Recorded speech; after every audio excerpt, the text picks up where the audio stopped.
کیا کہنے اس امام عالی مقام کے جس کا نام حسن لکھا جائے تو حسن پڑھا جا سکتا ہے،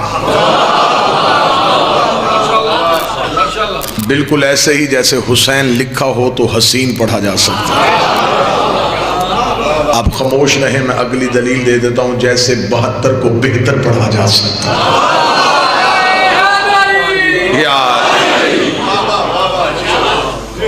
وہ کائنات کا امام جو سورہ کوثر کی عملی تفسیر بن کے آیا، جب عرب کے جاہلوں نے، مکے کے کافروں نے آ کے نبی کو تانا دیا، یتیم عبداللہ تو دنیا سے منوا رہا ہے کہ تیرا مذہب سچا ہے، لیکن تو یہ تو بتا تیری اپنی تو نسل ہی نہیں، تیری تو اپنی اولاد ہی نہیں، تو دنیا میں اپنا مذہب کیسے منوا رہا ہے؟ جتنی دیر تو زندہ رہے گا تیرا مذہب زندہ رہے گا۔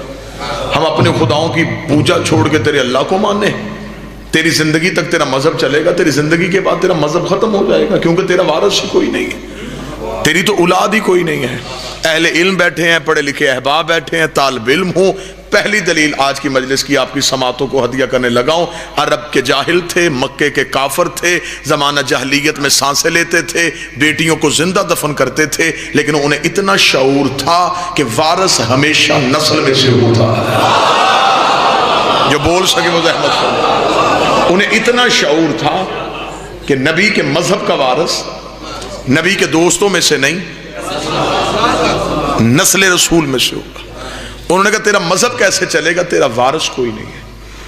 جب بے اولادی کے تانے بڑھ گئے تو ایک دن نبی جلال میں آئے، یا نبی کو قدموں میں جبریل کے پروں کی سرسراہٹ محسوس، نبی نے زمین پہ جھک کے دیکھا تو جبریل پر باندھ کے بیٹھا تھا۔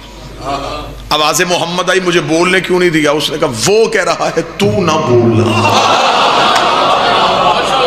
وہ کہہ رہا ہے تو جواب نہ دینا، تو ان جاہلوں کے منہ کیوں لگتا ہے؟ تو درمیان سے ہٹ جا، میں خود انہیں جواب دیتا ہوں۔ اِنَّا أَعْطَيْنَكَ الْكَوْثَرَ، یہ کہتے ہیں تیری اولاد نہیں، ان قریب ہم تجھے بطول عطا کریں گے۔ اِنَّ شَانِئَكَ هُوَ الْأَبْتَرُ، وقت کے دامن میں وسعت نہیں، اس لیے میں نے کوثر کا ترجمہ جو بنتا تھا وہی کیا ہے، ورنہ جتنی تفاسیر ہیں، جتنے قرآن کے مترجم جنہوں نے ترجمے لکھے ہیں ان کو اٹھاؤ، یہاں پہ لکھا ہوا ہے کہ ہم تمہیں حوض کوثر عطا کریں گے۔ عقل تسلیم نہیں کرتی۔ کیا اس آیت سے پہلے نبی کوثر کا مالک نہیں تھا؟ اگر اس آیت میں نبی کو کوثر کی ملکیت کا کہا گیا تو معاذ اللہ ثم معاذ اللہ، اس کا مطلب اس سے پہلے کوثر کا مالک نہیں تھا۔ ایک ترجمہ یہ لکھا گیا کہ خدا نے کہا میں تجھے خیر کثیر عطا کروں گا، اس ترجمے کو بھی عقل نہیں مانتی، کیونکہ نبوت خود خیر کثیر ہے۔ وہ کون سا خیر ہے جو نبی کے پاس نہیں تھا؟ ہم تجھے بطول عطا کریں گے۔ ان شانئک هو الابتر، جنہوں نے تجھے بے اولاد ہونے کا تانا دیا، میں اللہ وعدہ کرتا ہوں یہ ابتر رہیں گے۔ یہی ترجمہ سرکار، یہی ترجمہ پڑھا جاتا، ابتر رہیں گے۔ چلیں بات آسان کرتے ہیں، لغات اٹھا کے ممبر پہ رکھیں، پوچھ لیتے ہیں کہ ابتر کا ترجمہ کیا ہے۔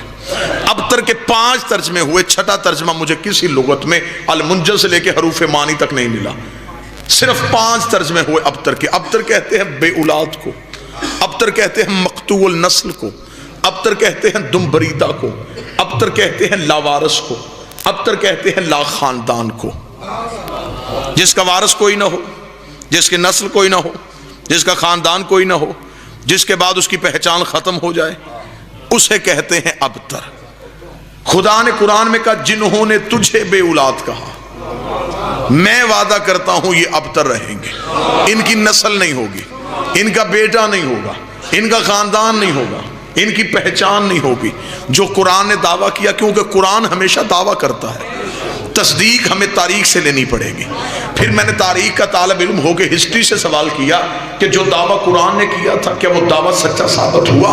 تو تاریخ کے ماتھے پہ شرمندگی کا پسینہ آ گیا۔ تاریخ نے کہا میں شرمندہ ہوں، میرے دامن میں نبی کے اتنے بڑے بڑے دشمن ہیں، جو دشمن بھی تھے اور صاحب اولاد بھی تھے، دشمن بھی تھے، ان کی نسلیں بھی تھیں۔ تفصیلات کا وقت نہیں، تاریخ نے بتایا ابو ابو جہل نبی کا سب سے بڑا دشمن تھا، اس کا بیٹا تھا۔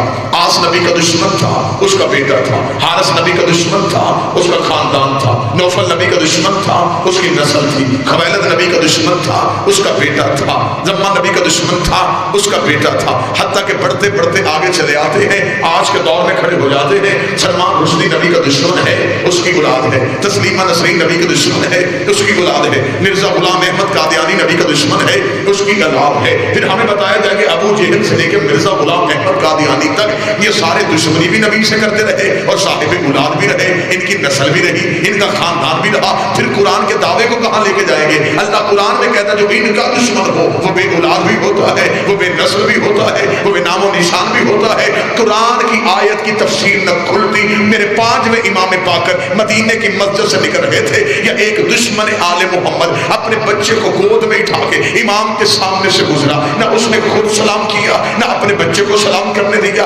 امام چند قدم آگے بڑھے، امام کے صحابی نے آگے کہا مولا یہ آپ کا بھی دشمن ہے، آپ کے نانے کا بھی دشمن ہے، آپ کے دادے کا بھی دشمن ہے، اور اللہ قرآن میں کہتا ہے جو آپ کا دشمن ہو اس کا بیٹا نہیں ہوتا، اس کی نسل نہیں ہوتی۔ مولا پھر بتا سکتے ہیں یہ بیٹا کہاں سے آیا؟ امام کا قرآن سچ تھا، سچ ہے اور سچ رہے گا۔ اس کا مولا بیٹا کہاں سے آیا؟ فرمایا ہوتے کسی اور کے ہیں، کہلواتے کسی اور کے ہیں۔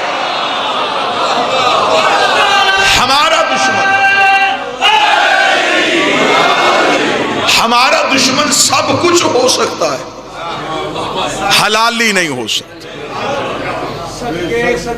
سورہ کوثر کی عملی تفسیر بن کے 15 رمضان کو سیدہ کے گھر حسن جیسا قرآن اترا، جسے قرآن نے بنص قرآن رسول کا بیٹا کہا۔ اس بادشاہ پہ تاریخ میں چند الزام لگائے گئے اور میں اس دہلیز کی وکالت کرتے ہوئے ان الزامات کا جواب دینا چاہتا ہوں۔ پہلا الزام اس بادشاہ پہ یہ لگایا کہ شاید امام حسن کو جنگ کرنی نہیں آتی تھی، اور اس لیے امام حسن نے جنگ کی بجائے صلح کے رستے کو اختیار کیا۔ انتہائی اجلت بھی ہے، جلدی بھی ہے، لیکن آپ کے سامنے جامع نتیجہ دینا چاہتا ہوں۔ امام حسن علیہ السلام نے صلح کیوں کی؟ پہلے جواب کا میں یہیں پہ سوال کا جواب دوں، امام حسن نے صلح کی نہیں، امام حسن سے صلح کی گئی۔ اگر آپ بیدار ہوں تو میں سرکار بالکل ایسے ہی جیسے امام حسین نے جنگ کی نہیں، امام حسین سے جنگ کی گئی۔ اگر امام حسن کی جگہ امام حسین بھی ہوتے تو وہی کرتے جو امام حسن نے کیا، اور اگر امام حسن امام حسین کی جگہ پہ ہوتے تو بالکل وہی کرتے جو حسین نے کیا۔ مصلحت تھی ہے، حکمت ہے امامت کی۔ نبی نے صلح حدیبیہ کی کیوں کی؟ حکم تھا، کیونکہ جنگ اور ہے، جہاد اور ہے۔ معصوم کبھی بھی جنگ نہیں کرتا، جہاد کرتا۔ جہاد گردنیں کاٹنے کو نہیں کہتے، یہ تو جہاد کا فلسفہ آج تبدیل کر دیا گیا نا، کہ جہاد کہتے ہیں لڑنے کو، جنگ و جدال کا نام جہاد نہیں۔ جہاد نکلا جہد سے، جہد کہتے ہیں کوشش کو، آخری کوشش تک جانا کہ دشمن گر جائے، اور پھر دشمن اگر آپ کی جان پہ حملہ کر دے پھر آپ نے دفاع کرنا ہے۔ اسلام کی جتنی بھی جنگیں ہیں وہ دفاع میں ہوئی ہیں، کبھی بھی اسلام نے کسی کے گھر جا کے حملہ نہیں کیا۔ جنگ اور ہے، جہاد اور ہے۔ اس میں اور آسان، انتہائی پڑھے لکھے احباب تشریف فرمائے، اور آسان کر دیتا ہوں۔ چھری ڈاکو کے ہاتھ میں بھی ہوتی ہے اور ڈاکٹر کے ہاتھ میں بھی ہوتی ہے۔ ڈاکو چھری چلاتا ہے زندگی ختم کرنے کے لیے، ڈاکٹر اسے چلاتا ہے زندگی بچانے کے لیے۔ یہی فرق ہوتا ہے جنگ اور جہاد میں۔ جب غیر معصوم کرے گا تو وہ گردنیں کاٹے گا، جب معصوم کرے گا تو پھر مولا علی کی تلوار کا یہ زندہ معجزہ تھا کہ مولا علی کی تلوار جو تھی وہ اس گردن پہ نہیں چلتی تھی جس کی پشت میں کوئی مومن ہو۔ مالک استر نے آگے مولا سے سوال کیا تھا، مولا یہ آپ کی ذوالفقار گردنیں چھوڑ کے کیوں چلتی ہے؟ فرمایا گردنیں چھوڑ کے نہیں چلتی، شجرے دے کے چلتی، نسلیں دے کے چلتی، خاندان دے کے چلتی ہے۔ رہی بات یہ کہ شاید امام حسن علیہ السلام کو تلوار چلانی نہیں آتی تھی، ایک ہی جملہ کہوں تو میرا خیال اسی میں شجاعت ساری بند ہو جائے گی۔ جناب حسن کی شجاعت کی اس سے بڑی مثال میرے پاس کوئی نہیں کہ عباس حسن کے شاگرد تھے، جو بول سکے وہ زحمت فرمائے۔ سرکار ابوالفضل العباس کو نیزہ اٹھانا، تیر چلانا اور تلوار چلانی امام حسن نے سکھائی تھی، جس کی زندہ عملی ثبوت یہ ہے کہ جب جنگ صفین میں جناب عباس زندگی کی پہلی لڑائی لڑنے گئے تو امام حسن ٹیلے پہ کھڑے ہو کے عباس کو لڑنا سکھا رہے ہیں۔ اور کتاب کے جملے ہیں کہ جنگ جمل میں جب مولا امیر المومنین نے دیکھا اور محمد حنفیہ کو بھیجا محمد ان پہ حملہ کر، محمد حنفیہ علی کے بیٹے حملہ کرنے کے لیے گئے تو سامنے سے تیز تیروں کی بچھاڑ آئی، اتنی تیروں کی بارش ہوئی کہ محمد بن حنفیہ کے قدم ہٹے۔ محمد قدم ہٹا رہے تھے یا بجلی کسی تیزی سے حسن سامنے سے گزرے اور حسن نے جا کے حملہ کر دیا۔ جب حسن نے حملہ کیا، جب حملہ واپس آیا تو اس وقت محمد حنفیہ نے یوں سر جھکایا، ماتھے پہ پسینہ، چہرے پہ شرمندگی کے اثرات، علی کے سامنے آ کے سر جھکا کے کھڑے ہوئے۔ علی قریب آئے، محمد بن حنفیہ کے بازو پکڑے، سر کو اٹھایا، سینے سے لگا کر تو کیوں شرمندہ ہو رہا ہے؟ اس لیے شرمندہ ہو رہا ہے کہ تو حملہ نہ کر سکا اور حسن ne حملہ کر دیا۔ محمد تو نہیں جانتا، تو میرا بیٹا ہے، وہ رسول کا بیٹا ہے۔ ہائے ہائے ہائے،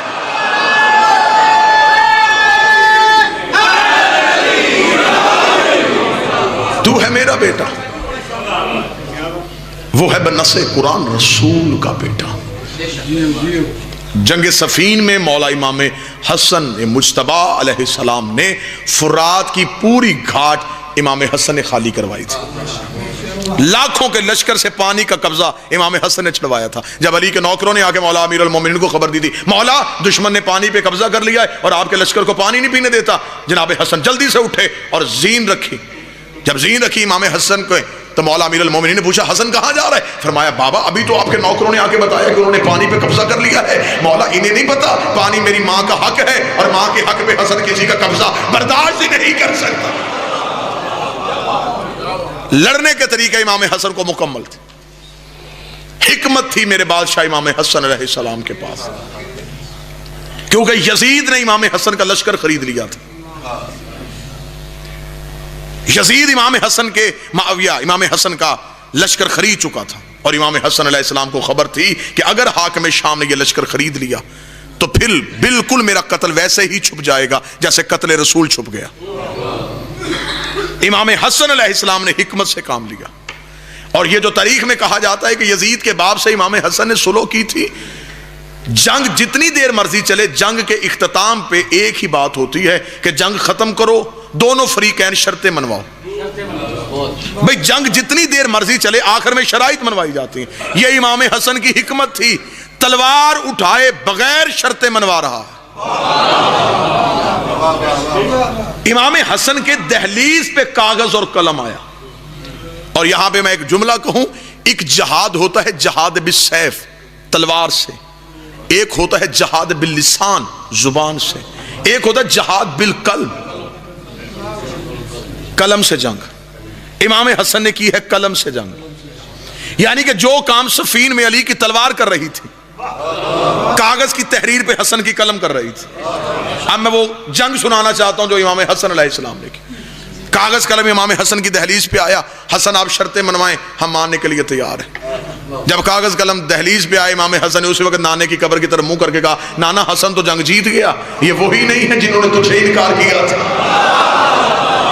تو کہتا رہا ہو کاغذ قلم، انہوں نے تجھے نہیں دیا۔ امام حسن کے سامنے تحریر آئی، امام حسن نے کہا پہلی شرط لکھی جائے، آج کے بعد حاکم شام قرآن اور سنت پہ عمل کرے گا۔ تاریخی حقائق آپ کے سامنے پڑھ رہا ہوں، آج کے بعد حاکم شام قرآن اور سنت پہ عمل کرے گا۔ یہ کہہ کے امام نے کہا تو شرط مان، یہ پڑھی ہے حکومت، تو شرط مان میں حکومت دیتا ہوں۔ ان کی نظر تھی حکومت پہ، ان کی نظر تھی تخت اور تاج پہ۔ امام نے حکومت کا لالچ سامنے رکھا، فرمایا شرط مان اس شرط کو۔ اس نے حکومت کے لالچ میں جلدی جلدی دستخط کر دیے، یہ نہیں دیکھا کہ حسن کتنی بڑی جنگ جیت گئے۔ حسن نے شرط منوا کے تاریخ کا حصہ بنا دیا کہ اس سے پہلے نہ یہ قرآن پہ عمل کرتا تھا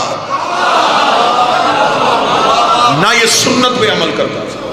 اگر اس کا عمل قرآن اور سنت کے مطابق تھا تو اس نے اس شرط پہ بحث کیوں نہیں کی کہ یہ کس چیز کی شرط ہے، میرا کوئی عمل ثابت کر۔ جو قرآن اور سنت کے خلاف. اب حاکم شام کے پیچھے اس کا ایک تیز ترین مشیر کھڑا تھا. اس نے اس کے کان میں، عمر بن عاص، میں نام لے لیتا ہوں، اس نے آ کے حاکم شام کے کان میں کہا صرف اس کی شرط نہیں ماننی، ایک شرط ہم بھی لکھوائیں گے. اس کا کون سی شرط؟ اس کا تو اپنی طرف سے شرط ایڈ کروا کہ سیرت شیخین پہ بھی عمل ہوگا.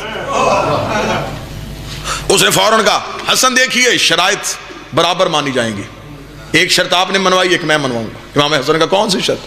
اس نے کہا میری شرط یہ ہے کہ سیرت شیخین پہ بھی عمل ہوگا. زندگی قربان کروں، بصیرت دیکھنا امام کی. امام مسکرانا شروع ہو گئے.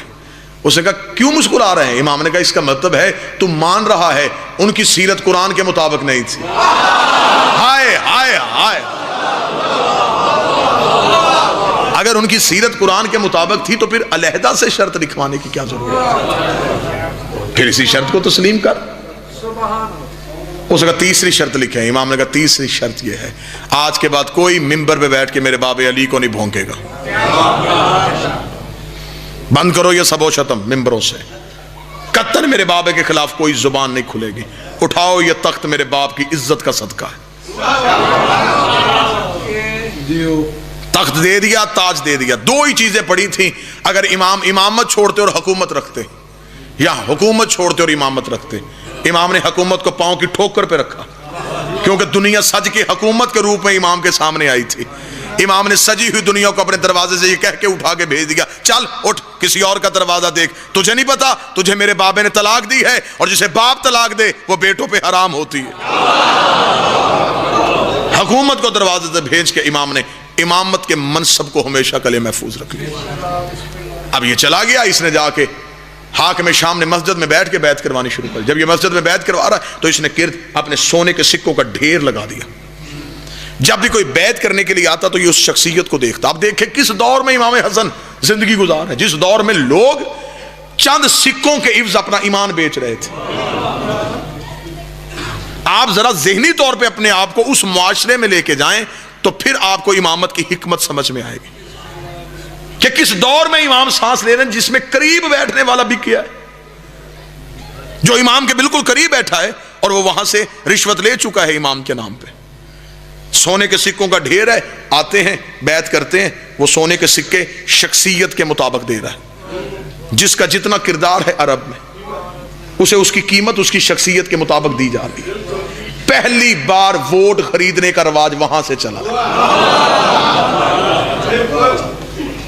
اور میں اکثر یہ جملہ کہا کرتا ہوں، آج بھی امیدوار اپنے پوسٹر پہ ایک لفظ لکھتے ہیں، نہ بکنے والا نہ جھکنے والا. یہ صرف زہرا کے بیٹوں کے پاس آزاد ہے اور کسی کے پاس نہیں. امامت حسن کے سامنے لالچ بن کے آئی، حسن نے ٹھکرا کے بتا دیا امامت بکتی نہیں ہے. اور یہی حکومت دھمکی بن کے حسن کے بعد حسین کے سامنے آئی، حسین نے ٹھکرا کے بتا دیا امامت جھکتی نہیں. نہ بکا نہ جھکا، یا حسن ہے یا حسین. ووٹ خریدے جا رہے ہیں اور اپنی بیعت کروائی جا رہی ہے. اسی لیے تو کہتے ہیں کہ سیاست آل محمد کے گھر کا کام نہیں. سیاست کا رواج یہیں سے شروع ہوا جو امام حسن کے مقابلے پہ سیاست کر رہا تھا. اب گفتگو سمجھ آ رہی ہے سرکار؟ سکے دیے جا رہے ہیں، ووٹ خریدے جا رہے ہیں. شام کے وقت امام حسن علیہ السلام مسجد میں نماز پڑھنے کے لیے آئے. جب دیکھا اس نے کہا اچھا تو حسن آپ اس لیے تاخیر سے آئے شاید میرے خزانے خالی ہو جائیں. اس نے کہا حسن اگر آپ بیعت نہیں بھی کرتے پھر بھی ٹھیک ہے. اس نے اپنے نوکر سے کہا صبح سے لے کے شام تک جتنا خزانہ تقسیم کیا اس کا دگنا کر، حسن کے قدموں پہ ڈھیر کر. امام حسن کے قدموں پہ سونے کے سکوں کا ڈھیر آیا. امام نے کہا یہ کیوں دے رہا ہے؟ اس نے کہا آپ نے میری بیعت نہیں کی لیکن پھر بھی آپ رسول کے بیٹے ہیں، آپ خالی نہ مسجد سے جائیں. لے جائیں، میں ہندا کا بیٹا ہوں. اس نے یہ جملہ کہا، امام حسن مسکرائے. امام نے اللہ اکبر کہہ کے نماز شروع کی. سجدہ آخر مکمل ہوا. امام اٹھ کے جانے لگے. اب دشمن کے دربار میں لوگ دیکھ رہے ہیں کہ حسن جاتے ہوئے سکے لے کے جائیں گے نہیں لے کے جائیں گے. لوگوں کا رش بڑھ گیا ہے کہ اب دیکھیں امامت کیا فیصلہ کرتی ہے. لوگوں کا رش بڑھا ہوا ہے. یا امام نماز ختم کر کے سجدہ آخر سے اٹھے، ایک شخص دوڑتا ہوا مسجد کے باہر لوگوں سے پوچھ رہا حسن مسجد میں ہے، امام علی مقام مسجد میں ہے. پتہ چلا امام مسجد میں. دوڑتا ہوا امام حسن کے قدموں پہ ہاتھ رکھ، مولا میں نے منت مانی تھی، میری مراد پوری ہو میں آپ کی جوتی سیوں گا.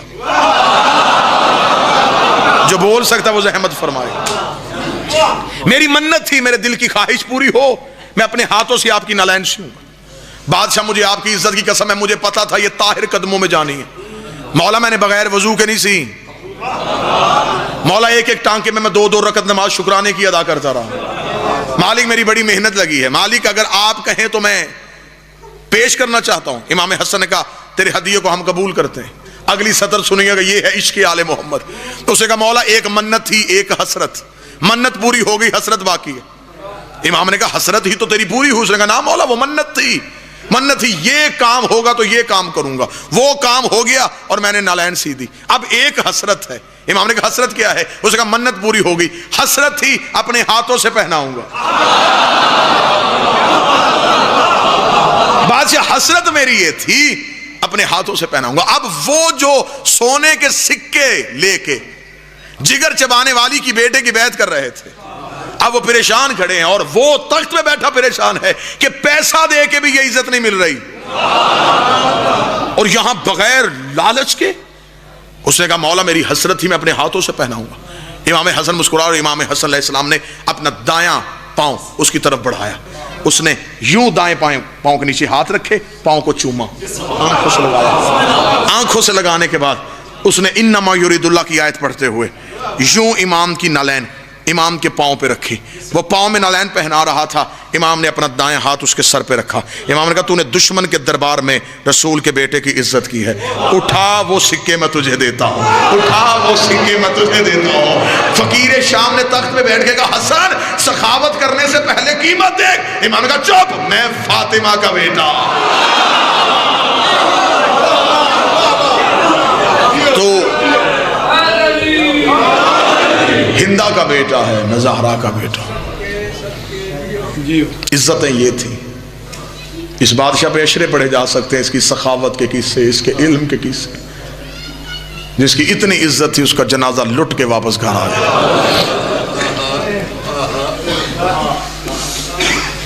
غریب سے غریب بھی ہو جنازہ گھر سے جائے واپس گھر نہیں آتا۔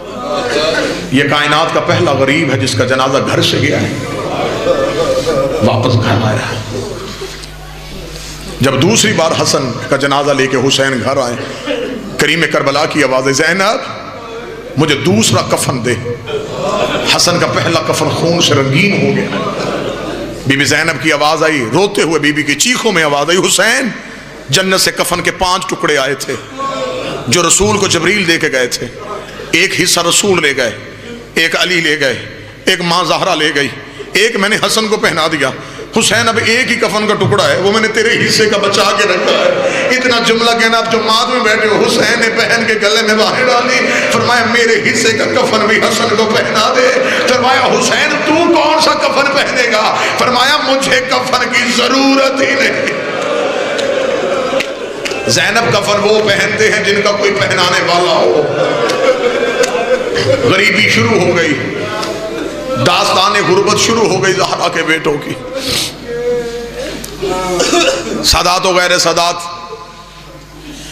70 تیر لگے ہیں غریب کے جنازے پہ۔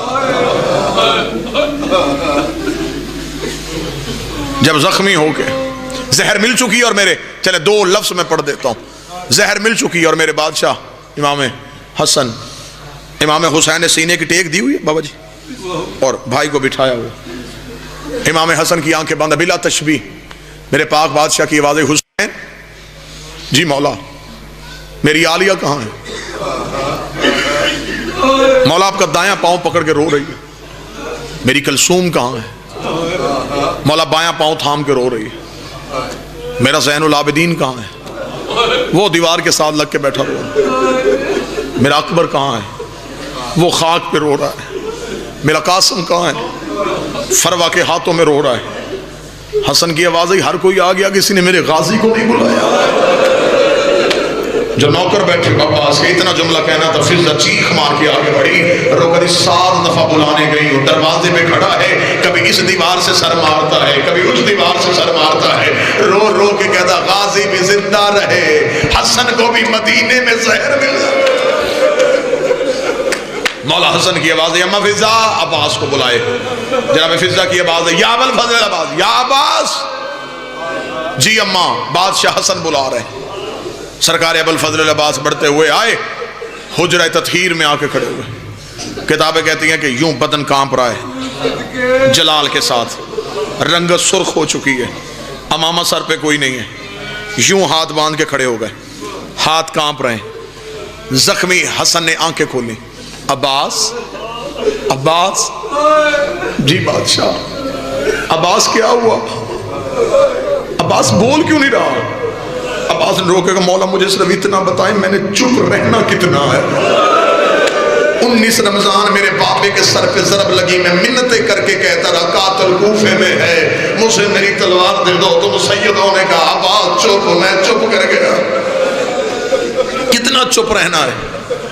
مولا حسن کی آواز ہے عباس اپنا دایاں ہاتھ دے. عباس کا دایاں ہاتھ پکڑ کے یوں امام حسن نے اپنے سر پہ رکھا. عباس وعدہ کر, میں تیرا بھائی ہوں, امام بھی ہوں, میری امامت کے دور کا آخری وعدہ میں تجھ سے لے رہا ہوں. عباس وعدہ کر, جو حسین کہے گا تو وہ کرے گا. اتنا کہنا تھا, حسین کے قدموں میں غازی گر گیا. روکے گا میں نے انکار کون سا کیا, حسن سے حکم کیوں کروایا. مولا حسن کی آواز ہے عباس میری امامت کا آخری حکم, میرا بیٹا مدینے جنگ نہیں کرنی, مدینے میں لڑنا نہیں. بڑی مشکل سے میرے نانے نے شہر آباد کیا ہے, اسے یثرب کو مدینہ کیا, میرے نانے کی بڑی قیمت لگی ہے. غازی میرا بیٹا, کوشش کرنا, میرا حکم ہے مدینے جنگ نہ کری, تو علی کے جلال کا وارث ہے. بس قالوا ان للہ و انا الیہ راجعون. بھائیوں نے غسل دیا, بھائیوں نے کفن دیا, بڑی مشکل سے بہنوں نے جنازہ چھوڑا.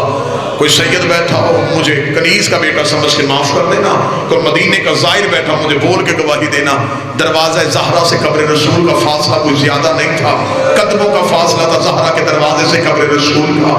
حسین بھائی کا جنازہ لے کے گھر سے باہر نکلے, یہ مسلمان صف باندھ کے کھڑے ہو گئے. دیکھے گا کہ حسین کون ہے؟ فرمایا میرا بھائی مارا گیا ہے, جنازہ لے کے قبر محمد پہ جا رہا ہوں. ایک کمینے نے آواز دے کے کہا قبر محمد تم سیدوں کی جگیر نہیں ہے, جنازہ واپس لے کے جا.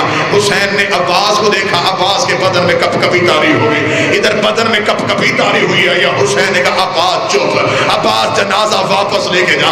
اتنا کہنا تھا یا ایک عورت نے سفید رومال سے اشارہ کیا, 300 تیر کمانوں میں آیا, 300 تیروں کا کمانوں پہ آنا تھا. حسین ایک ایک کے سامنے جا کے کہا نہ مارو, نہ مارو, نہ مارو, تمہیں تیر مارنے کا شوق ہو کربلا میں آ جانا, وہاں ہاتھ روکنے والا کوئی نہ ہوگا. اتنا جملہ کہنا تھا, یا عباس نے جنازہ زمین پہ رکھا.